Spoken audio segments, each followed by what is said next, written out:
Hi, this is Megan Chewy with Unleash, and I'm super excited to have Kim Lampe here. She is with the Traveling Sanctuary. Wait, tell me what it is again. Well, the brand is Traveling Sanctuary Sisterhood. That's right, Traveling Mm-hmm. Sanctuary Sisterhood.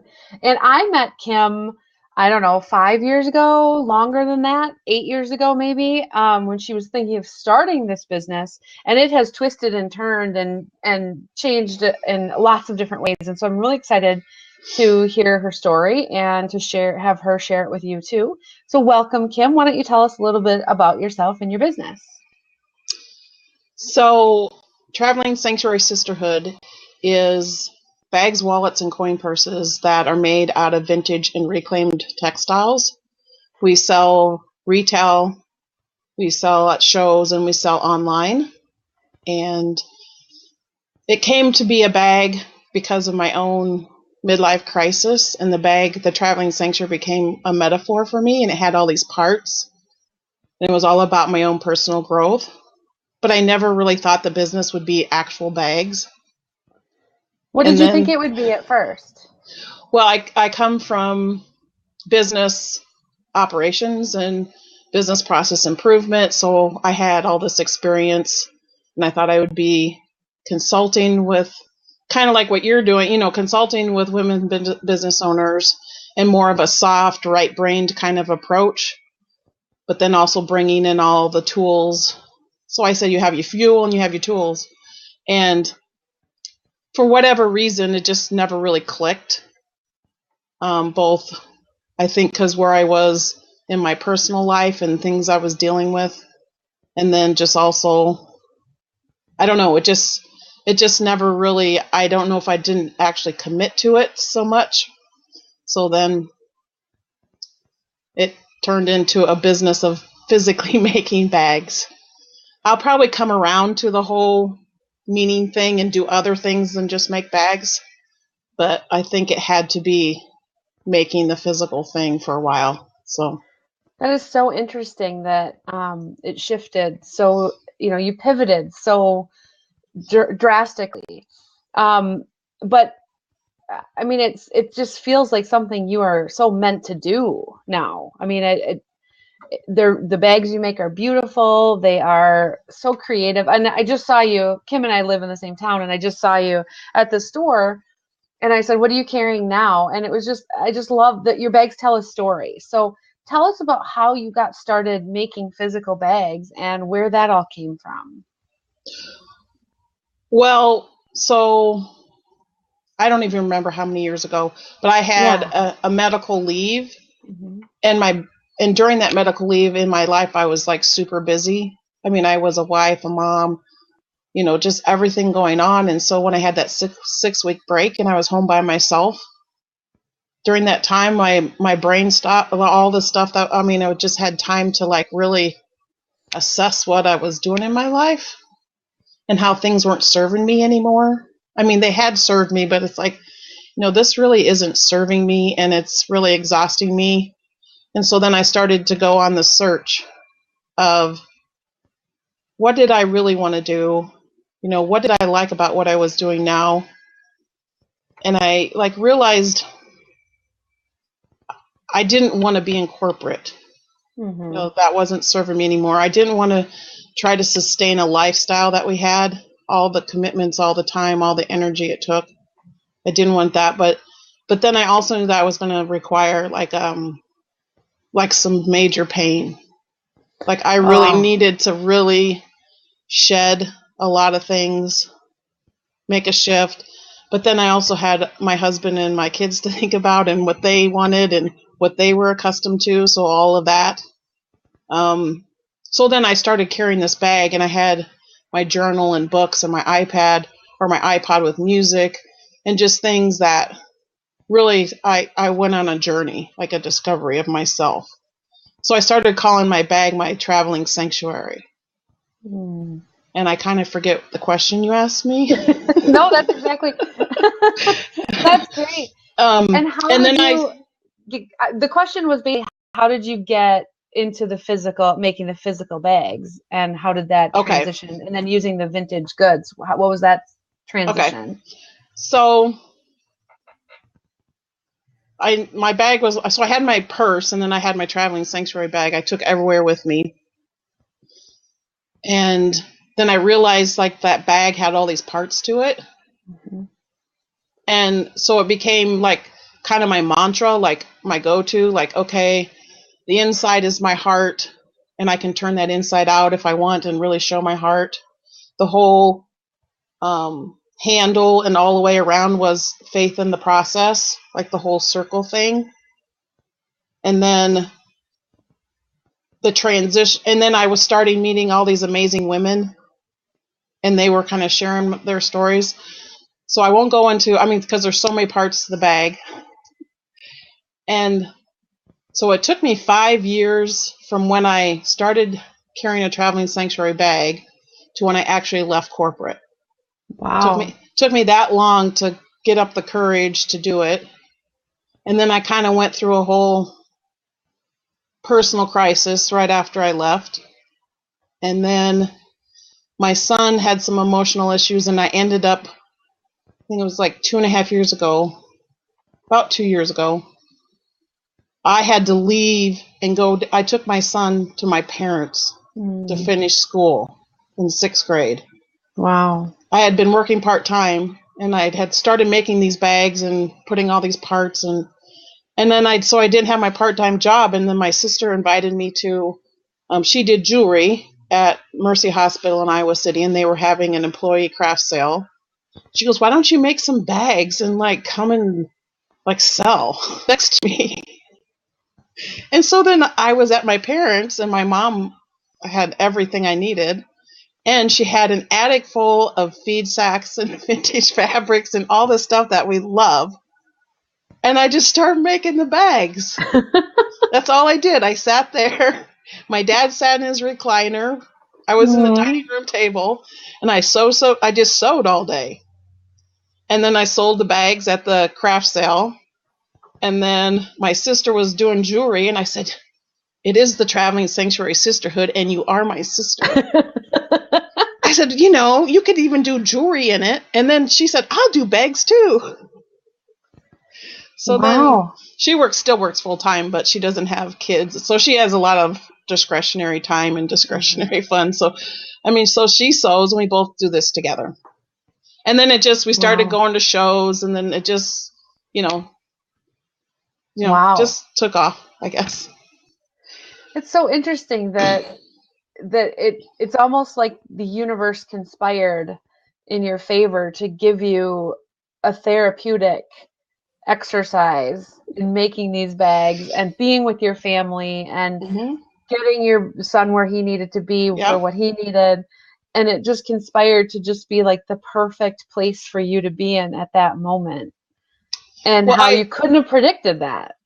No way. And see, my sister kind of has a similar story. She was a nurse and she had a workplace injury when she was giving CPR to a patient in the corner of the room and had a neck injury. Oh, no. And she couldn't do direct care anymore. So she kind of took solace in her jewelry because she went through a really tough transition herself. Yeah. So, but I told my son, I didn't tell him this, but I keep, one day I'll thank him for kind of him leading us to going down to Iowa to my parents making the bags. And, it was really a blessing. Though my dad's not in the greatest of health. And was a really kind of some treasured time, spent with him. Wow. So, what a great story. And how far you've come from when I first met you, however many years ago, you were just going to quit corporate. So I think it was probably 5 years ago. You hadn't quit yet, but you were very much thinking about it. It was probably closer to 7 or 8 years ago when I first met you. I know time really flies. Holy cow. Yeah. And I just remember thinking that you had such an amazing brain and the way that you could connect things is just so impressive. And it's all, you have this amazing analytical left brain for process. And then you have this amazing right brain creativity and it's just an interesting you're an interesting person to know, that's for sure. And I can see where you've gone down this path and how to go from really business consulting to making these bags.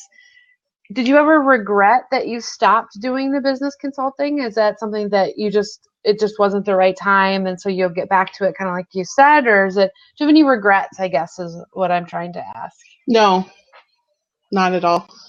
Good. I think the other thing about the people we meet in the business that we're in is that they share a lot of the same values just because of, growing up, we recycled, we repurposed, before it was trendy, that's how I grew up.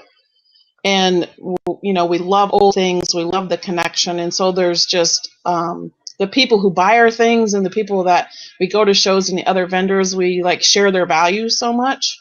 It's like super rewarding.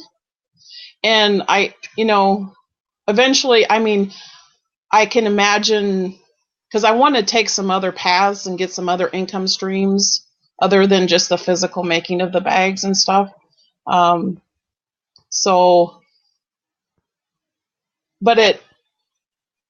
I just had to go with somewhat with my heart, that Absolutely. led me to my audience, or led me to, one of my friends said, because I was always talking about the parts of the bag, and somebody at first they wouldn't get it. It's kind of complicated. There's a lot of parts, and it was like overload. Like, whoo, what are you talking about? Like, wait a minute. And she said to me, she goes, Kim, just make an amazing bag. Oh, yeah. You know what I mean? That'll tell the story itself. Yeah, and then it may lead to a conversation, because we're about recycling goodwill and heart-connected conversations. And then it just like never ceases to be like that, because I'll just give you an example. So my son plays hockey, so then I recycled jerseys, like hockey jerseys, into bags for moms, and then I started making coin purses with little hockey sticks on them in Minnesota and different things. And so I was at a hockey tournament, because Minnesota, the hockey moms are really crazy. It's like all about hockey. So I made the wallets that we make. I made, out of wool, and then I put Minnesota and the hockey sticks and stuff on them. And this one lady, she just said, could you make one of these with just Minnesota on it for me? Oh. My girlfriend just found out that she has triple negative breast cancer, and she's in Connecticut, and I'm in Minnesota, and we're best friends, and I just feel really bad that I can't be there. And I want, so she thought she would really appreciate this, and it would be like a connection that we have. So it would be her traveling sanctuary. Yes. To send to her sister, yes. her so then I made the wallet. I put the Minnesota on it. Mm-hmm. And then it gave me the opportunity. Then I made the woman who's buying it for her friend a coin purse with Minnesota. And then I put matching hearts in there. Aww. So it's like there's always an opportunity. And for me, the bag is just a tool to that connection. It's just a way to make the connection. And I think that's with anybody in any business. Whatever your thing is. It's just that thing that connects you. And then from there, what are you going to do with that connection, I guess? So yeah, I'm becoming more and more convinced that what we miss the most, we are more social and more active, and we're connecting with people all over the world.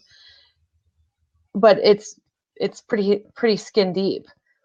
And I think that, what I'm seeing in the world and the people that connect to other people deeply are ones who are willing to share their story, willing to be creative and to meet the needs of the other person first before they meet their own needs. And mm-hmm.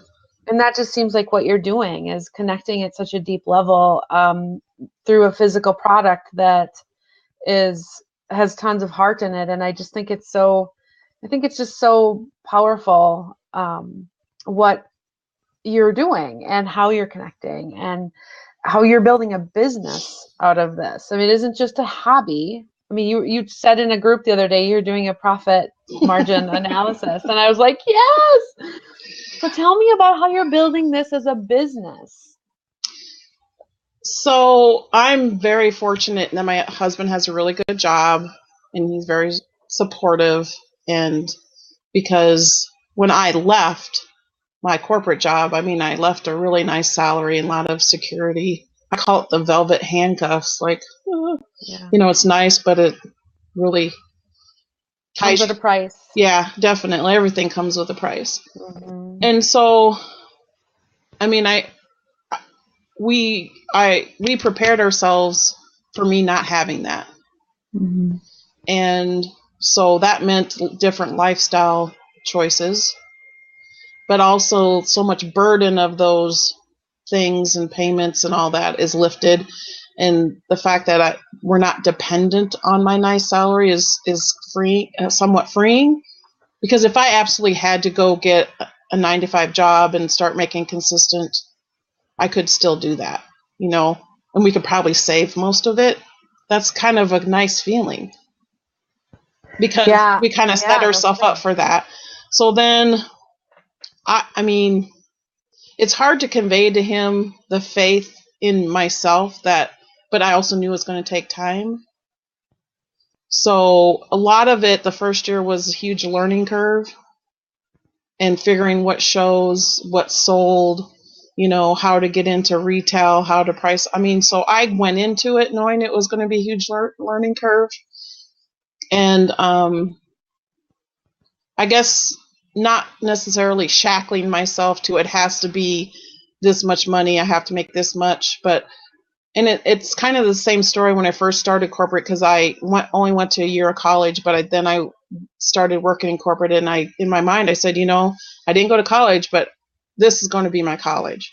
I'm going to learn everything I can because there's so much to do, so much to learn, and that served me really well because I worked my way up, to the position I was at because I had that mentality and drive, and it's, I guess, the same thing with this business. I guess the willingness to learn, the willingness to shift, the willingness to have patience, and then having the faith that it will lead me to the next thing, whatever it needs to be. It'll show itself. And so, the whole thing about doing I had a pretty good idea as far as which products, how much the profit margin was and that kind of thing. But, when you put it down, it's different. It's like kind of like the same thing when I was trying to leave corporate, and I had this paper pinned in front of me on my desk because my desk faced the wall, and it had like the bills I had to pay, like all the very specific financial things that had to get done before I could leave. And I had it pinned underneath so you couldn't see it, but I was at work and I'd like lift it up and go, okay, Okay. Keep So going. kind of keep the eye on the prize. Yeah. And that, I mean,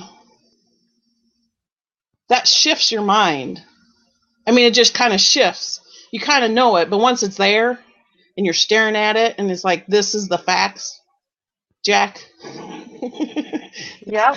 This is what you make money on, or back then, this is the bills you have to pay. This is what you check that one off, check that one off. So yeah, so now we're kind of up on the learning curve. So let's get a little more specific and let's just keep narrowing it down and make some decisions. Like, okay, we're going to up the price on that, and if they can't handle that price on wholesale, then they can't. We won't sell it to them. Well, look how much we make when we sell it ourselves versus when we wholesale it. Holy crap. And then there's a struggle between what you like to make and what you make money on and what sells. So it's kind of balanced. It helps you, you go into it kind of knowing. So. But again, I think it's that analytical approach that you're taking to it that is the difference between it being a hobby and a business. A hobby is because you love to make the things and to go to the shows and to do the kinds of things. But the business is really, I believe, interjecting those analytical processes, systems, etc., all those kind of other tools inside of what you're doing. And that makes all the difference, because you might make one bag that you love, and think it's the best, and no one buys it, right? And then there's, I mean, I had a shop, I had a store, and I would get in items. It was a consignment store, so I didn't order things and then know exactly what was coming. I would get like boxes full of stuff, and I would go through them, and there'd be things that I would pull out that was like, it was a Christmas store, so it would be like a Harley Davidson Santa. And I'd be like, oh no, what is this? And I'd like tuck it away in a corner under, behind something else. And darn it, that was the first thing that sold when we opened our doors. I'm not kidding. They had to like dig for it, and like, look at that, that's perfect. I've been waiting for this Santa my whole life. And so getting out of your own kind of creative way, I think, is sometimes really hard and yet necessary when you go from making things for yourself to making things for a business. Have you seen that transition in yourself, or? I think we align so well with, the whole vintage thing is really hot right now. You know what I mean? Yeah. Good timing. Yeah. But there's certain markets within the vintage market that are more, I guess, more high style. It's the off-white, it's the very specific thing. It's more the thing that you see on Pinterest. But then there's also a group of just eclectic, cool. Do you know that show Oddities? No, I don't. There's an antique, well, it's not on anymore, but Okay. It's an antique store in New York City, and they like really odd things. I'm kind of that person, and there's a lot of people out there that like that. A lot of our stuff is eclectic, but if there's a market for it, and you found it, obviously. I mean, yeah, it's something that you're tapping into, and I would think that using vintage materials and stuff, everything is one of a kind too. Yeah. So you watch Shark Tank, and they talk about scaling, and it's all this one thing. Well, okay, I'm not going to make $1 million doing this. I know that. I go into it knowing that, but that's not my business plan. I like to work. Yes, I will find other ways to maximize, what I'm doing, and get it more efficient at it, and maybe add some things that aren't necessarily the one of a kind eclectic thing. I'm just not quite sure what that is yet. Yep. But do you think that things come to you when you're ready for them? Like that item will come to you, but you're just not ready for it yet? Or what do you think? Oh my God. Totally. That's what held me back. Tell me more about that. Okay, I knew because for me, it's all about personal growth. And I was dreading some of the things I had to deal with. So it was just like, can you give it's really personal, but can you give an example of one of those things? Well, just our whole lifestyle and I'm an introverted person. I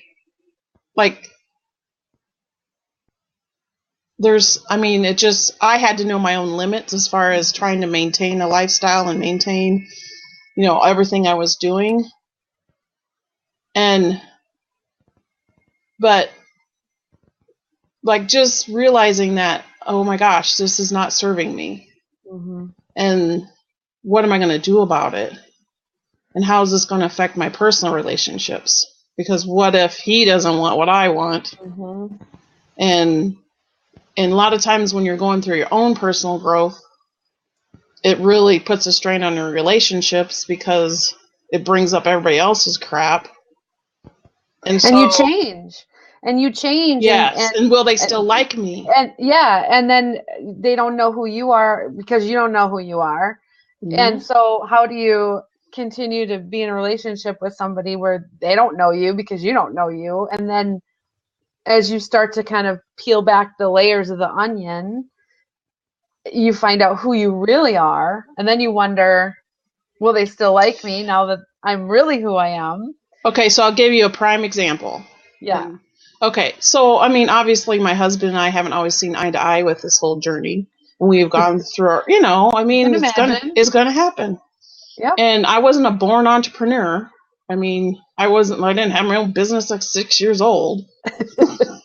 Some of us did. I know, but that's not me. Like, I was like, Exactly. oh, I don't feel like I was born to have my own business, I guess. But my husband likes to text, so we're texting through this discussion. And that was not my style. I'm face to face, kind of thing. And I texted something, and I looked, and after I texted it, it was like, oh my God. It was like, I basically said, I'm afraid that you won't like me anymore. And that's holding me back from doing what I need to do for this business. Wow. It was just like the light bulb went on. Yeah. That's why I'm It not wasn't doing about the this. business. It was about him not liking you if you pursued this new path. And what that And meant. I've been there. Yes. I have been there. I mean, I'm chomping at the bit to say I hear you because just right now, I mean, even in anytime you start a new venture, and in my life with my husband, we're having the money conversation. We have a meeting scheduled because that's the way I am. That we're having the I need more money conversation, and he's having the we need you to have some money paycheck kind of conversation, and they aren't quite the same. They're kind of parallel. They're not really intersecting right now.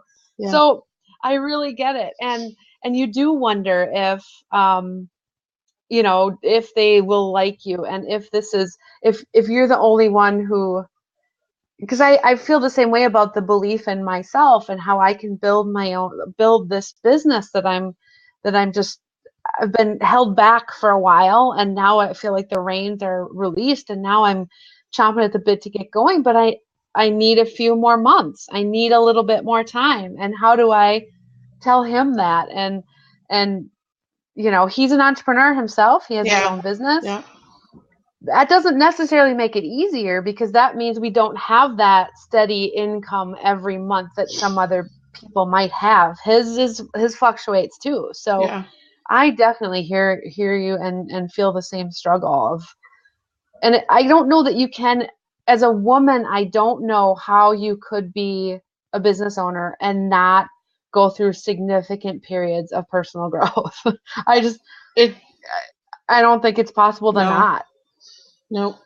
And that's one of the biggest differences that I found between my male clients and my female clients, is that men don't see it as their own. They don't see it as their personality, as a part of their person. They can keep it separate. Where women, it's your business is your heart and soul. And it just is. There's just no doubt about it. And trying to extricate it or pull it out of there doesn't work. It just doesn't work. So yeah, I totally agree with that. Yeah. And I mean, but through this whole process, I've learned a lot about myself and how I need to approach my husband differently. Yep. Like so it, wasn't just about me. And I mean, that was part of the growth though. It's like, oh, shoot, I've been doing this and that doesn't work for you. And I understand why that doesn't work for you. And I need to change, how I approach this. Because I can't interject my own belief in myself and the vision I have into him. It, even though he had a lot of faith in me, and ever since we've been married, I mean, I worked hard.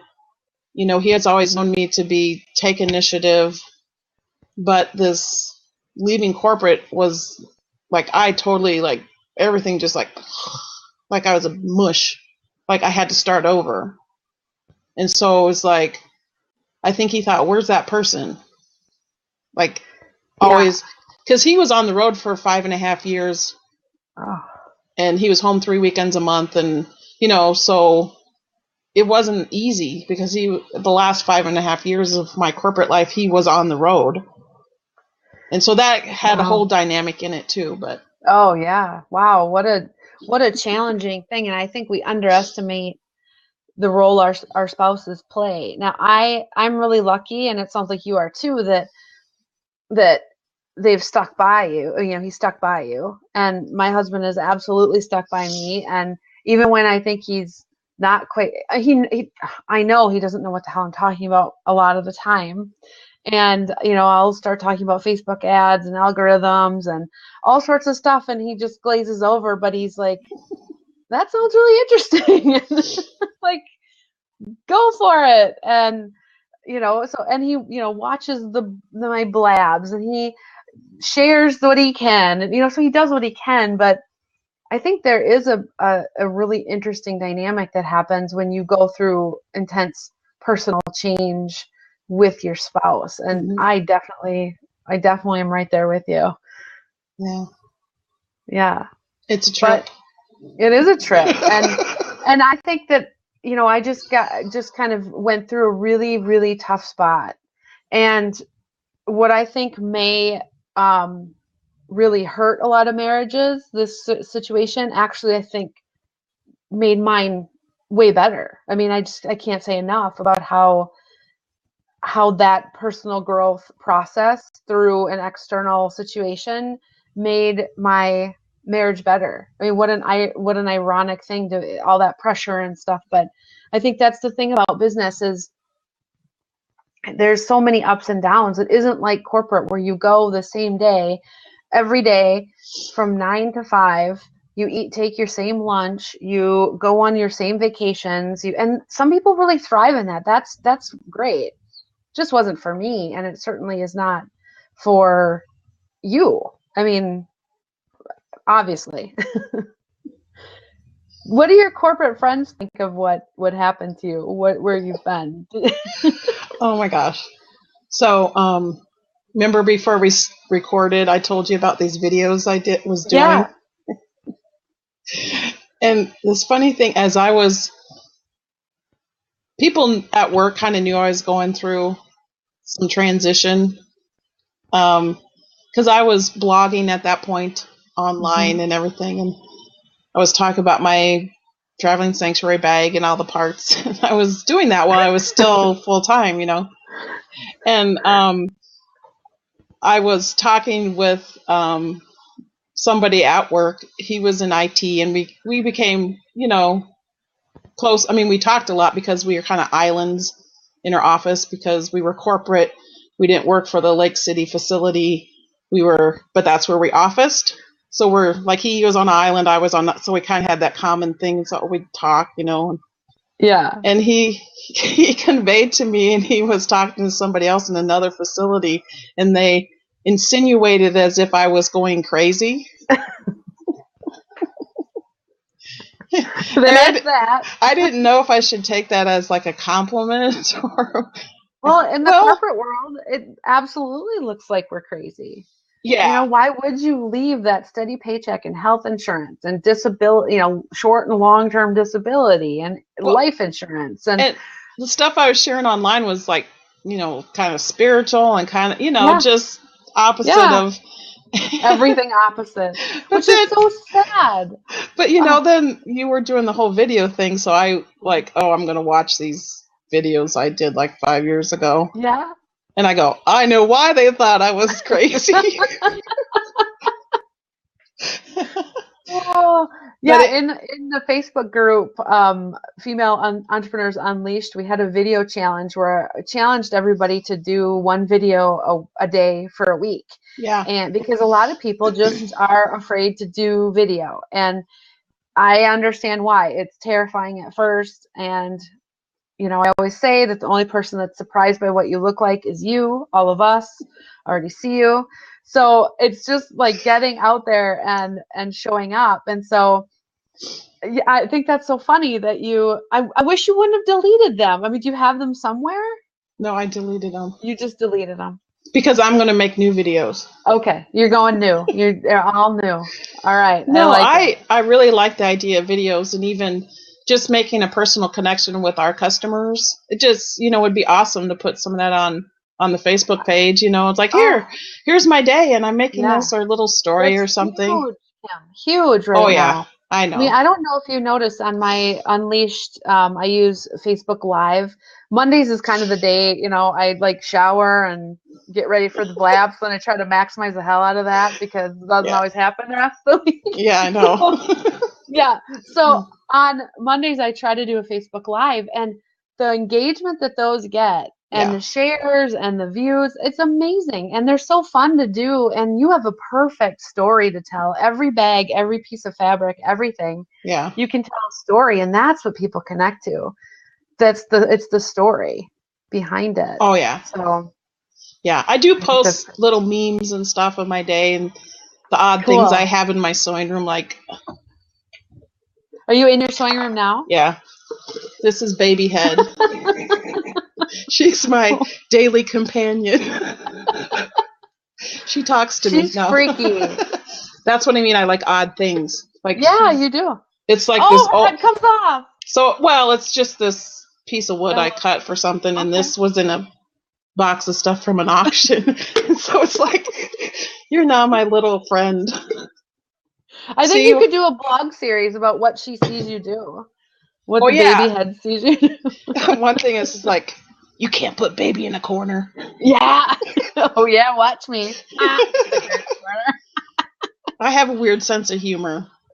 But that's what people connect to. Yeah. That is what people want and are desperately seeking, I believe. And that's why I think video conveys all that. I mean, I could talk for hours, you know that. But I have a funky sense of humor, too, and I'm super sarcastic, and that doesn't translate very well in type. Yeah, sometimes it doesn't. I look like a B word, and I have to do a lot of apologizing. Where if I'm just, talking, you can see my facial expressions and know that I'm kidding. But it does get me in trouble once in a while. But what kind of like reminds me what you posted today about you're tipped out. Yeah, I am tipped out. When I was like on my journey of discovery, I followed a lot of people online. Like I just consumed, like probably too much. And there's only a handful now that I really tap into. Yeah, like I think that's where I'm heading. Yeah, like who I really connect with. Yeah. And I think it's when you're starting out, and I mean, I've been a business consultant for 15 years. That is that is old news. I got that figured out. That I can do in my sleep and in my dreams. I consult people in my dreams. But it's the building an online business that is 100% new. I've been at it now for about a year. And in the beginning, I needed to know how to do things, like technical things. Yeah. I never, ever had done before. Right. So I collected every piece of information as if my life depended on it. And then now slowly but surely, it's like I'm if I do sign up for an opt-in, I already know what they're telling me by the time when I get it. I'm like, oh, I already know this. And so I'm getting to the point where, plus I think that there's so much scarcity thinking online, and in Facebook groups in particular, and the number of motivational quotes. While I love motivational quotes, they almost always say you should be doing something differently, thinking differently, being glad for your challenges. And I think that sometimes we just have to be where we are. Yes. And it's the striving and the hustling and I need to be motivated today. And, one of my things in my Facebook group on Mondays is Motivation Monday. And I think I'm getting rid of that. We're going to do something else because I'm sick of motivation. I think that it's down and dirty and it's hard. And let's just say what it is and not try to make pretty images that say what it isn't. And because I think sometimes people feel bad then. Like, right. I think the compare and despair. Yeah, like absolutely. Oh my God, she's like got it together and she's got selling all this stuff. Like then you like, I know. I'm just gonna not worry about. I'm just gonna go watch TV, or I'm gonna just keep writing my blog. I'll never be as good as that person or this person.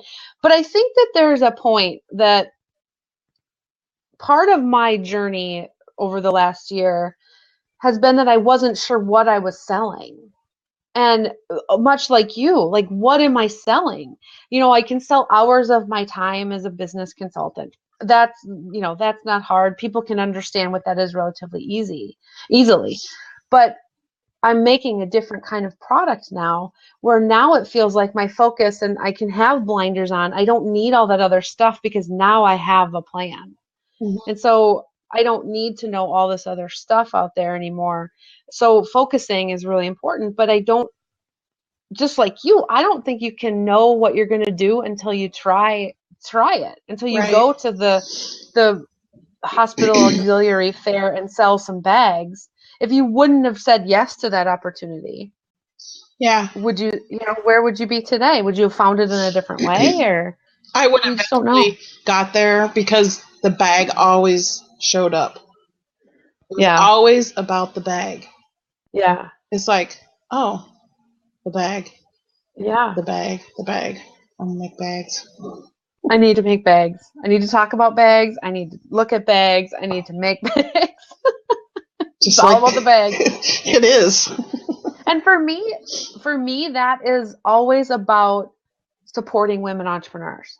Yeah. I mean, that always keeps coming back up. Everything I make or build or talk about, I just want to help others. And I hope to make a living doing it. And I'm, making a living doing it. But I think the idea that, sometimes I'm very envious of people that have a physical product because you can see what you're selling. And so I decided I'm going to make a physical product too. I'm done with that. I'm done with, trying to be obtuse. We're going to be very, very concrete.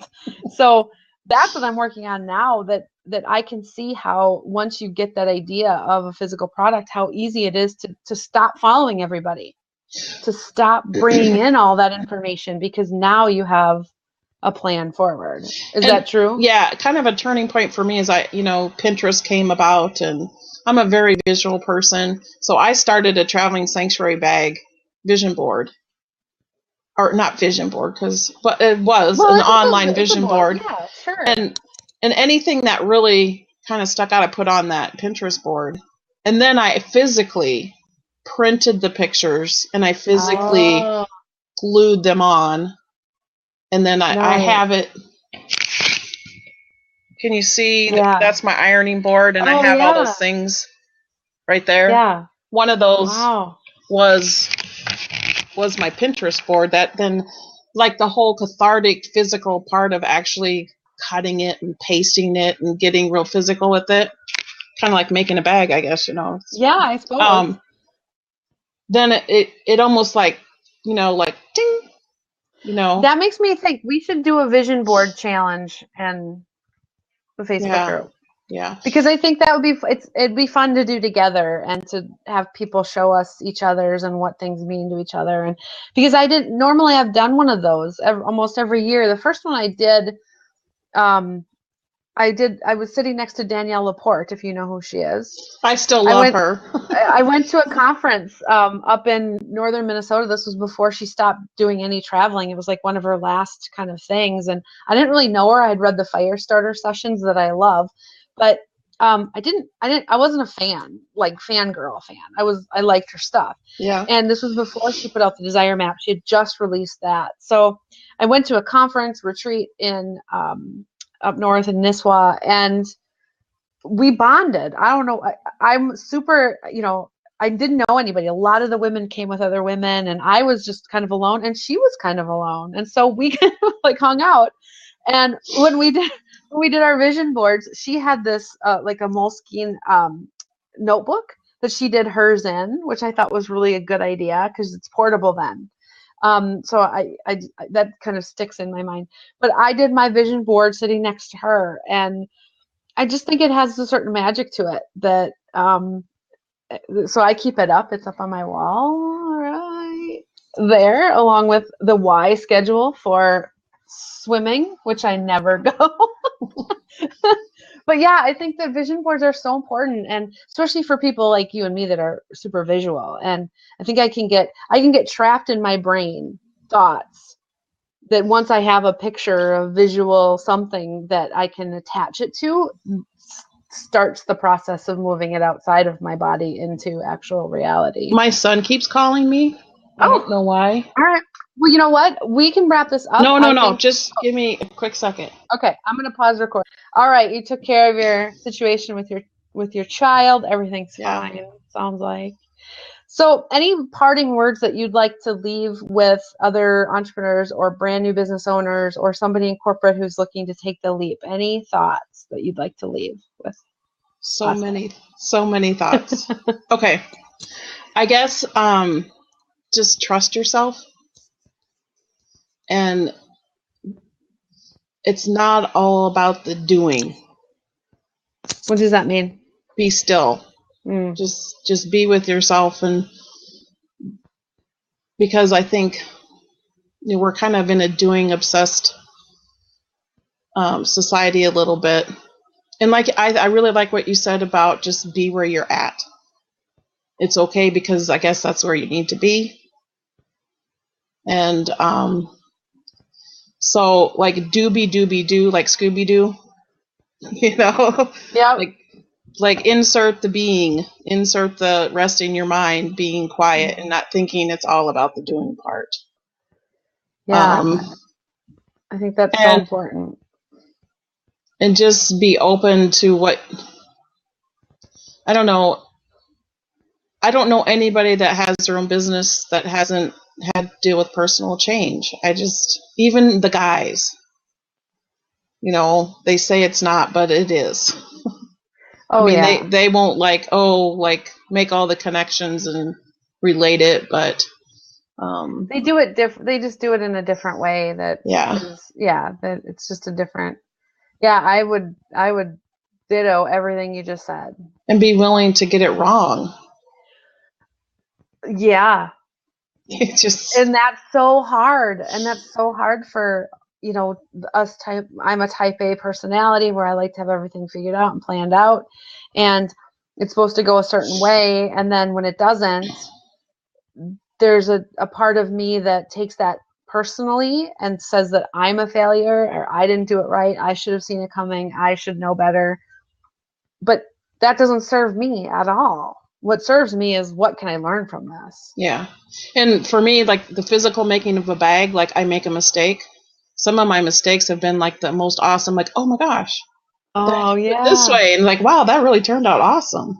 How cool. So it's I'm so glad for you. Yeah, it's like the physical making of something and the actual like immediacy of it being wrong. Yeah. And then like, oh, this has just challenged me to think about it a different way. Yeah. So that can be applied to the non-physical making of things or running your business. Absolutely. Absolutely. And but if we're so busy saying I'm stupid because I did it this way and ripping it out and doing it the way you thought you were supposed to do it before, then you don't learn and you don't get that happy accident. You only, when you're only hard on yourself. I mean, that's this. Yeah. Well, I have to say, let's end it there because I think that's a great way to end it. I needed this conversation today. I thank you so much for sharing everything that you talked about. There's so many aha moments for me too that, I so appreciate your honesty and your candor and willingness to be authentic and vulnerable. So thank you for that. Appreciate it a lot. Well, I was thrilled to be here. This is awesome. Thanks. I get to be on video. Okay. So tell us what your website is and where people can find you. So on Facebook, we're Traveling Sanctuary Sisterhood, and our online store and blog is travelingsanctuary.com. Perfect. Awesome. And as always, I can be found on Facebook at Unleashed, my business page, and then also unleashed-inc.com is my website, one of my websites, but that's my main one. So thanks everybody for watching. Thank you so much to Kim for joining us today, and look forward to watching your ever changing and totally awesome journey. Thank you. It's so great. Thanks so much.